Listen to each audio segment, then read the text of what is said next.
adalah kelas impian si. Oke, gantian. Tunggu, ini dari. Tunggu. Nah. Oke. Sudah menuliskan kelas impiannya, maka kita akan membuat kesepakatan supaya kelas impian kita bisa tercapai. Yuk, anak ibu sudah menuliskan, ibu bacakan.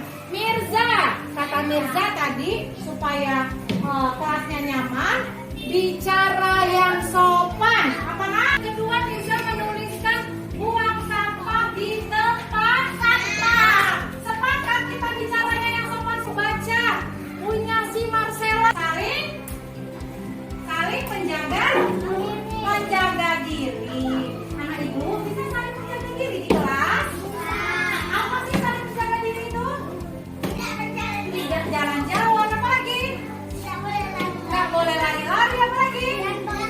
Iya, jadi sepakat anak ibu saling menjaga diri. Coba siapa yang sepakatnya sih? Ada satu orang menulis nih, kesepakatannya adalah yang menulis si Gonggo. Gonggo menulis di situ berdoa. Sepakat doa sebelum sudah belajar. Sepakat. Coba sini, sepakat kita berdoa sebelum besok sudah belajar. Assalamualaikum warahmatullahi wabarakatuh. Selamat pagi, salam sejahtera untuk kita semua. Terima kasih kepada Bapak dan Ibu semua yang sudah berkenan hadir di ruangan kita ini untuk mendengarkan sedikit pemaparan singkat dari saya. Saya di sini ingin memaparkan materi di modul 1.4 mengenai budaya positif. Materinya yaitu mengenai disiplin positif. Di sini menurut Bapak Pendidikan kita, Ki Hajar Dewantara, menyatakan bahwa di mana ada kemerdekaan, disitulah harus ada disiplin yang kuat. Sungguh pun di sini itu bersifat self disiplin, yaitu kita sendiri yang mewajibkan kita dengan sekeras-kerasnya untuk menjalankan disiplin tersebut. Sebab kalau kita tidak cukup melakukan self disiplin, wajiblah penguasa mendisiplinkan diri kita. Dan peraturan demikian itulah harus ada di dalam suasana yang merdeka. Jadi di sini disimpulkan bahwa sesungguhnya disiplin itu harus muncul dari dalam diri kita sendiri. Kalau tidak muncul dari dalam diri kita sendiri, maka penguasa yang akan mendisiplinkan kita. Oke, next.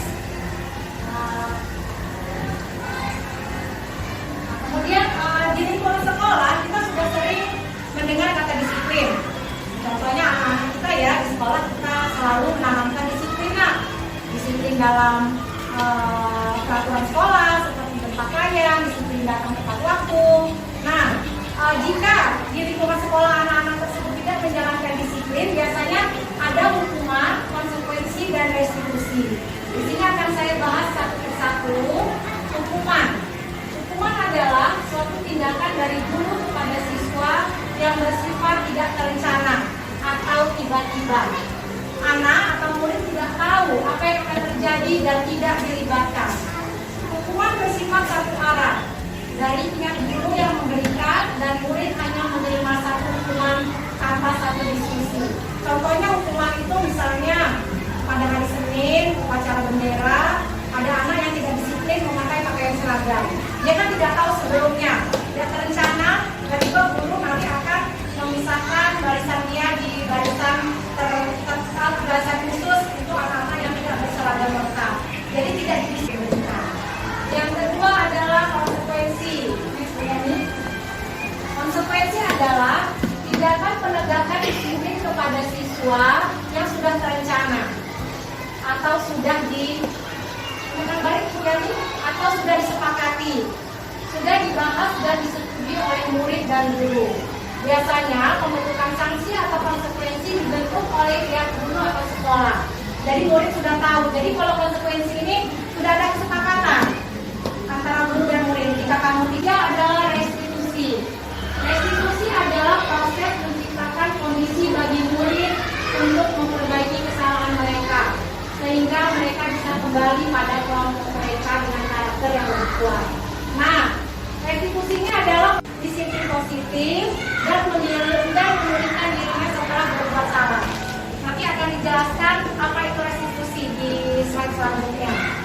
Suryani. Nah, sekarang kita akan menghubungkan antara disiplin positif tadi di lingkungan sekolah.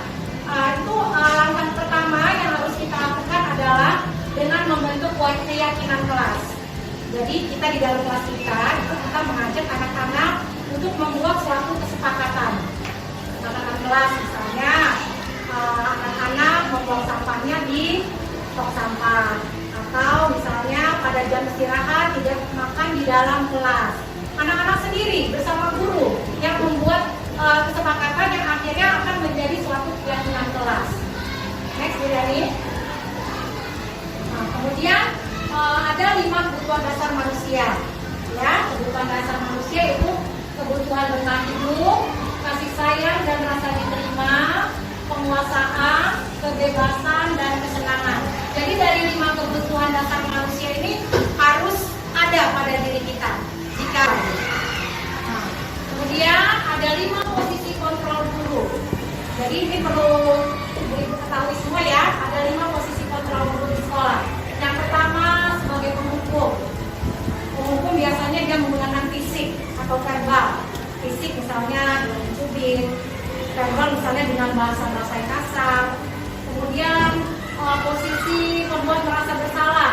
Biasanya dia lembut suaranya, tapi dia membuat anak yang ditegur tadi walaupun dengan lembut, cuma dia merasa tidak nyaman atau rendah diri. Kemudian yang ketiga, posisi kontrol guru sebagai teman. Sebagai teman itu guru pada posisi ini tidak akan menyakiti murid, namun akan tetap berupaya mengontrol murid melalui persuasi. Jadi kalau teman ini biasanya. Yang keempat adalah memantau. Memantau itu berarti mengawasi. Dia selalu mengawasi anak-anak. Pada saat kita mengawasi, kita bertanggung jawab atas perilaku orang-orang yang kita awasi. Yang kelima adalah posisi kontrol manager. Nah, ini adalah posisi yang paling tepat, di mana seorang guru berbuat sesuatu bersama dengan murid, mempersilahkan murid mempertanggungjawabkan perilakunya. Nah, next Suryani. Jadi sehubungan dengan tadi ada 5 posisi kontrol guru ya, penghukum, membuat merasa bersalah, sebagai teman, pemantau dan juga sebagai manajer. Nah, ada hubungannya dengan posisi yang kelima tadi sebagai manajer. Saya katakan posisi guru yang paling tepat bagi anak kita. Dimana kita memanajeri anak kita tidak menjalankan yang namanya segitiga restitusi. Seperti contohnya segitiga restitusi ini ada 3 langkah. Yang restitusi tadi ada 3 langkahnya yang harus kita jalani. Yang pertama adalah menstabilkan identitas. Yang kedua adalah validasi tindakan yang salah. Dan ketiga adalah menanyakan keyakinan. Saya contohkan ya Bu ya, praktek segitiga restitusi yang ada di kelas saya. Contohnya ada kasus anak saya datang terlambat. Jadi saya tanya, kenapa nak datang terlambat nak? Anak itu diam. Kemudian saya stabilkan dulu identitas dia. Oh nggak apa-apa, ibu juga suka kok datang terlambat. Kadang-kadang ban pecah, ban roda pecah, atau di jalan macet, atau misalnya hari hujan, nggak apa-apa datang terlambat. Jadi kita stabilkan dulu identitas anak tersebut tidak merasa. Yang kedua, kali kita validasi tindakan dia yang salah. Jadi kita tanya, tadi datang terlambat kenapa nak? Saya tanya anak saya bantu mama. Oh bagus sekali, anak ibu bantu mama ya. Bantu mama apa? Membereskan tempat tidur. Oh luar biasa, kita rangkul dia. Itu tindakan yang bagus karena kelas 1. Jadi dengan bahasa yang kekanak-kanakan ya. Oh itu bagus sekali, bantu mama itu adalah tindakan yang terpuji. Ya, namun harus ingat ada kewajiban yang lain nggak? Ada, Bu. Apa? Pergi sekolah. Iya, jam berapa kamu masuk? Jam 7. Jadi kalau masuk jam 7 tadi bantu mama jam berapa? Jam setengah 7 lewat. Nanti terlambat nggak datang ke sekolah? Terlambat katanya. Jadi sebaiknya bagaimana? Dia mikir anak tersebut. Oh sebaiknya bantu mamanya lebih pagi ya Bu. Ya, nah itu dia. Jadi kita validasi tindakannya yang salah, namun dia menemukan solusi dari kesalahan dia tersebut. Jadi apa tadi? Supaya tidak terlambat datang sekolah, tapi tetap bisa bantu mama bangunnya lebih pagi. Nah, ada restitusi. Kemudian kita balikan lagi setelah anak tersebut tahu jawaban sudah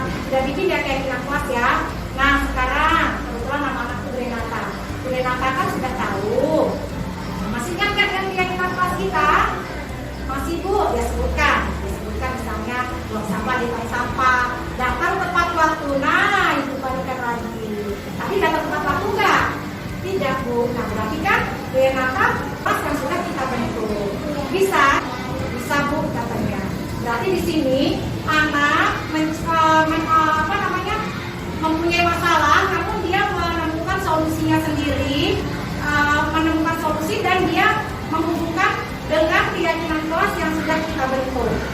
Ya, jadi keyakinan kelas itu sebenarnya sangat penting untuk anak-anak kita, supaya mereka mempunyai disiplin yang muncul dari dalam diri sendiri, bukan karena keterpaksaan. Oke, next. Kemudian kita semua bisa mempraktekkan segitiga restitusi dan menjalankan praktek sebagai manajer kontrol kita di sekolah. Oke, saya akhiri. Wassalamualaikum warahmatullahi wabarakatuh. Waalaikumsalam warahmatullahi wabarakatuh.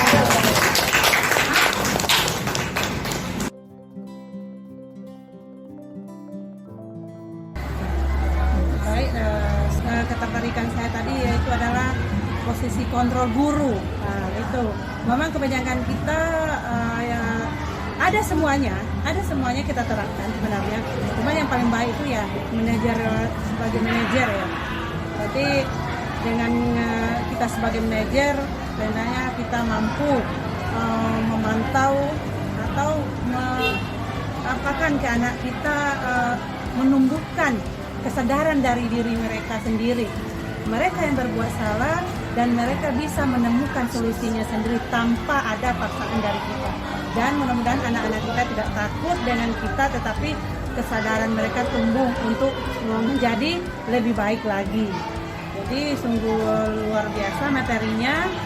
Semoga kedepannya kami sebagai teman sejawat dari Bunda mampu menerapkan di kelas kami masing-masing. Menurut saya cukup begitu saja. Demikian. Assalamualaikum warahmatullahi wabarakatuh. Waalaikumsalam. Terima kasih Bu Indah sebagai ketua kelas. Mitra senang ada keyakinan kelas teman-teman bisa jadi teman-teman bisa kerja sama sehingga kelas